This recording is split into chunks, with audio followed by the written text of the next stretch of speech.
जय श्री कृष्णा। राधे राधे।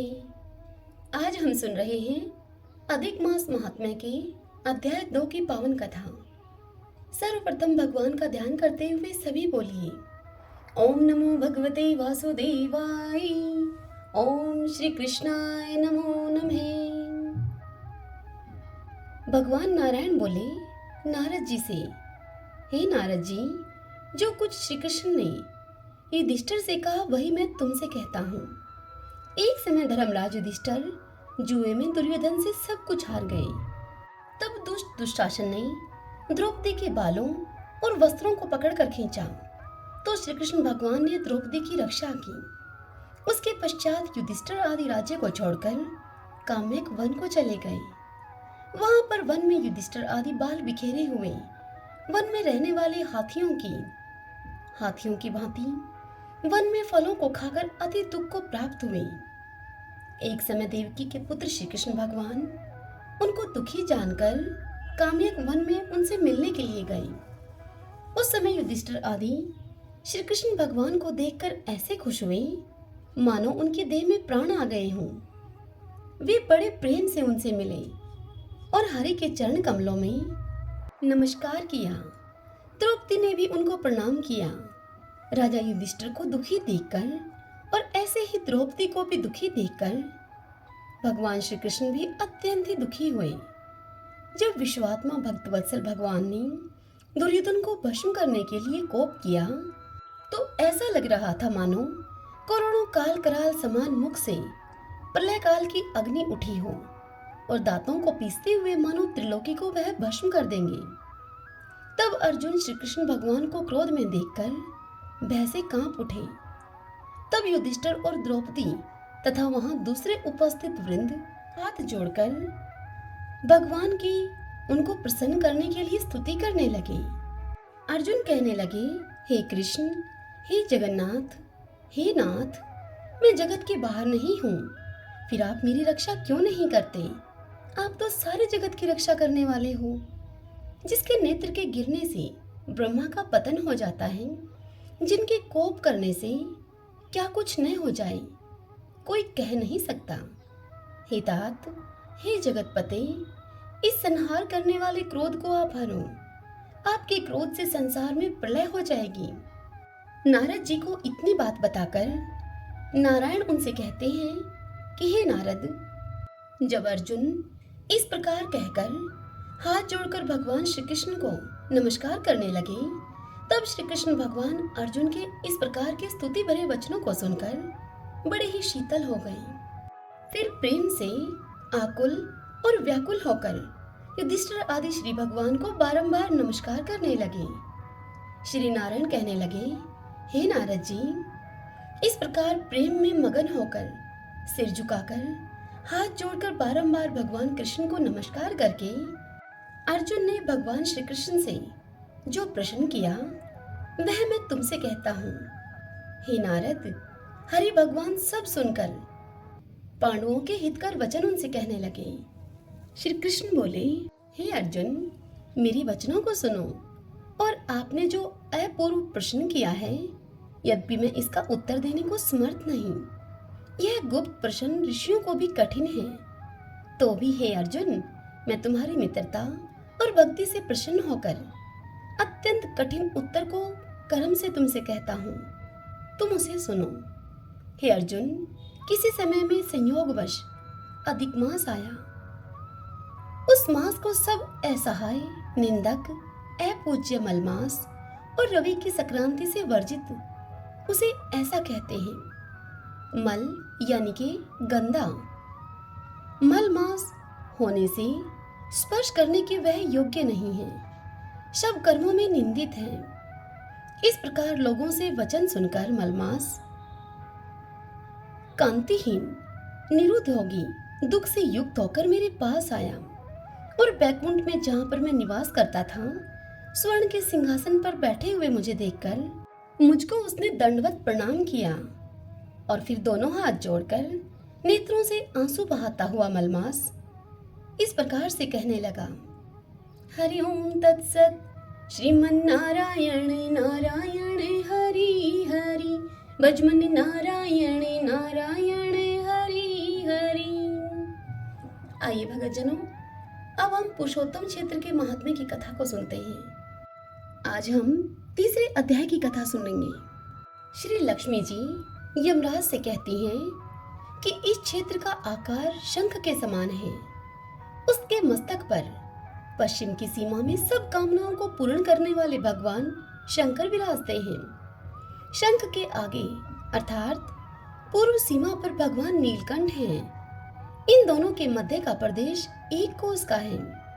भगवान नारायण का यह परम पावन क्षेत्र अत्यंत ही दुर्लभ है। यहाँ मृत्यु होने से प्राणियों की मुक्ति हो जाती है और यहाँ का समुद्र स्नान मात्र से मोक्ष प्रदान करने वाला है। शंख आकार तीर्थ के दूसरे आवर्त में कपाल मोचन नामक लिंग स्थित है।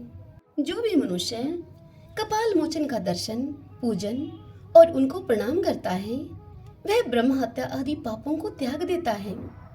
हे धर्मराज, शंख के तृतीय आवर्त के स्थान में मेरी आद्या शक्ति विमला देवी को स्थित जानो तुम। वे भोग और मोक्ष को प्रदान करने वाली हैं। जो मनुष्य भक्ति पूर्वक इनका दर्शन, पूजन और इन्हें प्रणाम करता है, वह संपूर्ण कामनाओं को प्राप्त कर लेता है और अंत में उस मनुष्य को मोक्ष मिलता है। शंख के नाभि स्थान में कुंड, वट और भगवान पुरुषोत्तम, इन तीनों की स्थिति है। कपाल मोचन से लेकर अर्धांगिनी तक शंख का मध्य भाग जानना चाहिए। जो अर्धांगिनी का दर्शन करके उनको प्रणाम करता है, वह अक्षय भोगों का उपभोग करता है। तीनों लोकों में जो स्वर्ग और मोक्ष को प्रदान करने वाले तीर्थ हैं, उन सब में यह पुरुषोत्तम क्षेत्र तीर्थराज कहा गया है। हे धर्मराज, मुक्तिदायक जितने क्षेत्र हैं, उन सब में यह सायुज्य प्रदान करने वाला माना गया है। यहाँ निवास करने वाले प्राणी जन्म, मृत्यु और जरा का शोक नहीं करते। रोहिण नामक कुंड भगवान के करुणा रूप जल से भरा हुआ है। वह स्पर्श करने मात्र से भवबंधन से मुक्ति देता है। प्रलय काल में जो जल बढ़ता है, वह पीछे इसी कुंड में विलीन हो जाता है। हे धर्मराज, यहाँ के निवासी मोक्ष के अधिकारी हैं। उन पर तुम्हारा शासन नहीं चल सकता। यह क्षेत्र पृथ्वी पर रहने वाले सब प्राणियों को मोक्ष प्रदान करता है। कामाख्य और क्षेत्रपाल के मध्य में विमला की स्थिति है। भगवान पुरुषोत्तम के दक्षिण भाग में साक्षात ब्रह्मा स्वरूप नरसिंह जी विराजमान हैं। ये प्रभा से उज्जवल हैं और हिरण्यकशिपु का वक्षस्थल विदीर्ण करके यहाँ पर स्थित हुए हैं। इनके दर्शन से सब पापों का नाश हो जाता है। इनके आगे प्राणों का त्याग करने वाला मनुष्य ब्रह्मा सायुज्य को प्राप्त होता है। अविमुक्त क्षेत्र यानी कि काशी में मरने वाले प्राणी के कानों में भगवान महेश्वर बोध के उपाय भूत ब्रह्मा ज्ञान का उपदेश करते हैं। बुद्धि से उसका अभ्यास करके जीव कर्मशः मोक्ष को प्राप्त होता है।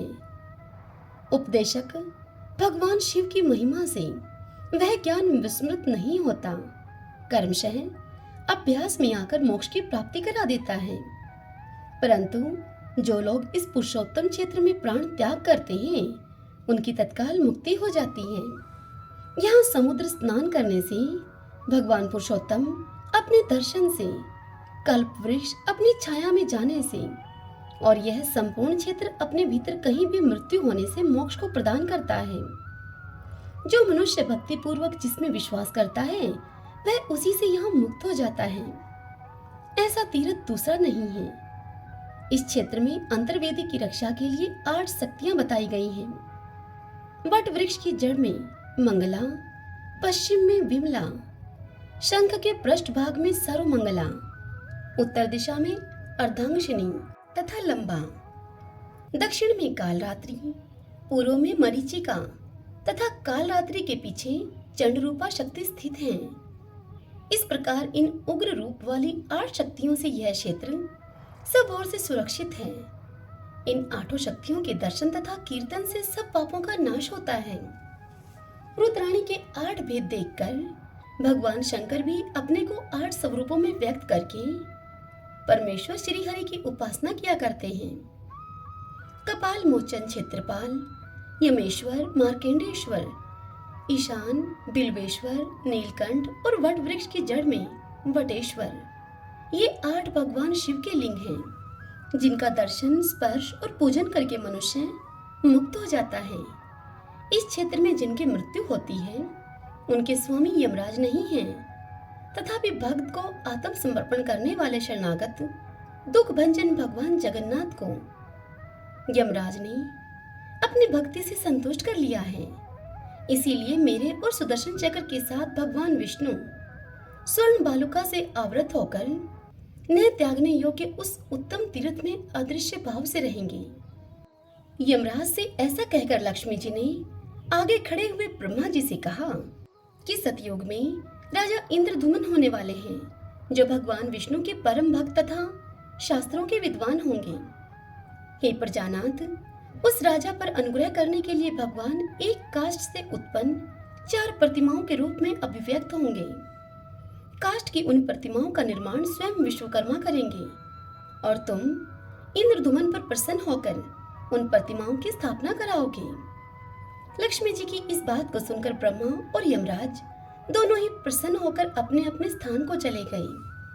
पुरुषोत्तम क्षेत्र की महिमा का बार बार स्मरण करके विस्मय और हर्ष से उनके शरीर में रोमांच हो आता था।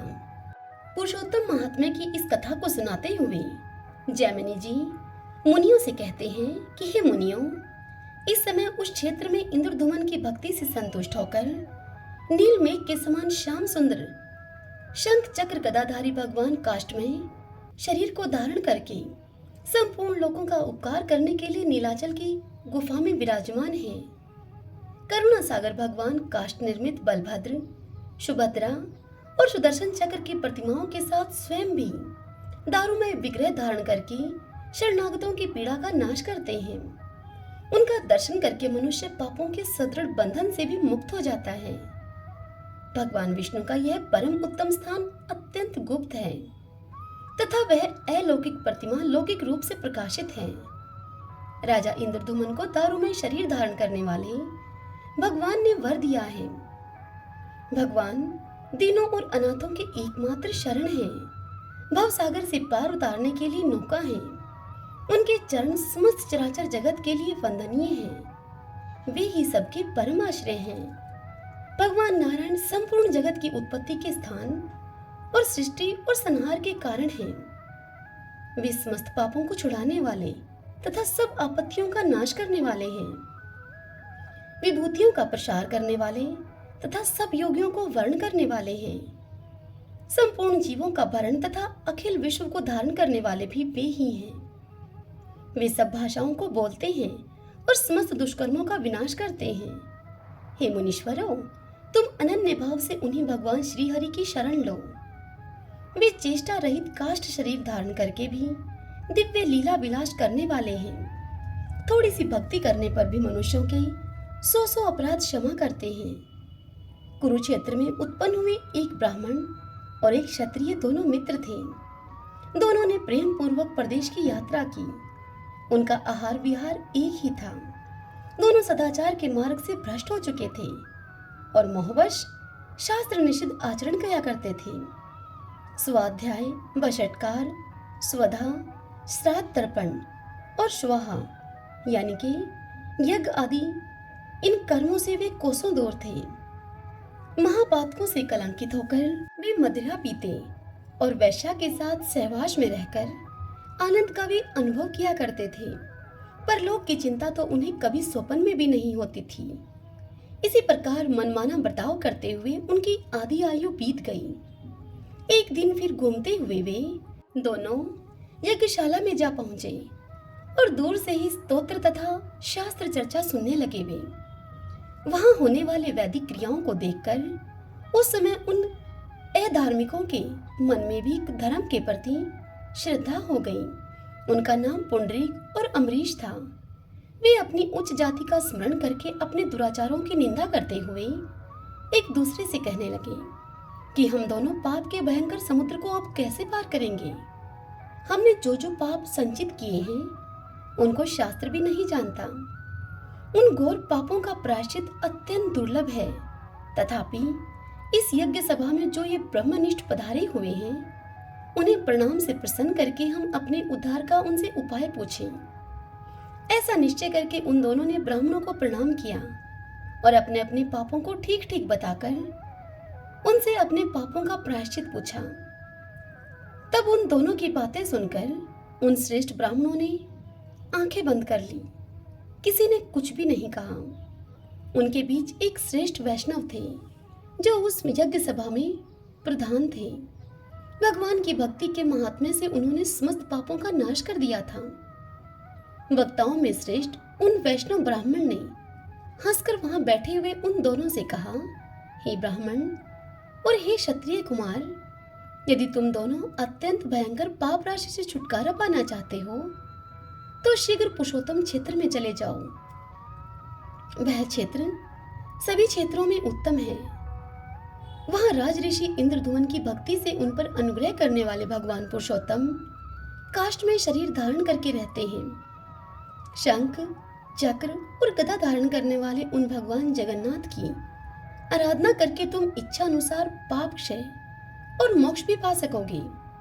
यह ध्रुव सत्य है, इसमें संशय नहीं है। उनका दर्शन करने मात्र से सब पाप एक साथ ही नष्ट हो जाते हैं। इसीलिए परम पवित्र उत्कल देश में दक्षिण समुद्र के तट पर नीलाचल के शिखर पर निवास करने वाले सर्वव्यापी भगवान जगदीश की तुम शरण में जाओ। वे करुणा निधान भगवान तुम दोनों का मनोरथ अवश्य सिद्ध करेंगे। वैष्णव महात्मा के इस प्रकार आदेश देने पर वे ब्राह्मण और क्षत्रिय अत्यंत हर्षयुक्त होकर उसी मार्ग से पुरुषोत्तम क्षेत्र को चल दिए। हरि ओम तत्सत। भगतजनों, अब कथा के अंत में हम 5 मिनट थोड़ा कीर्तन करेंगे। आप सब भी बोलिए, श्रीमन नारायण नारायण हरि हरि, भजमन नारायण नारायण हरि हरि। श्री कृष्ण गोविंद हरि मुरारी, हे नाथ नारायण वासुदेव। श्री कृष्ण गोविंद हरि मुरारी, हे नाथ नारायण वासुदेव। श्री कृष्ण गोविंद हरे मुरारी, हे नाथ नारायण वासुदेव। ओम नमो भगवते वासुदेवाय। ओम श्री कृष्णाय नमो नमः। आशा करती हूँ कि आपको यह कथा पसंद आई होगी। जय श्री कृष्णा।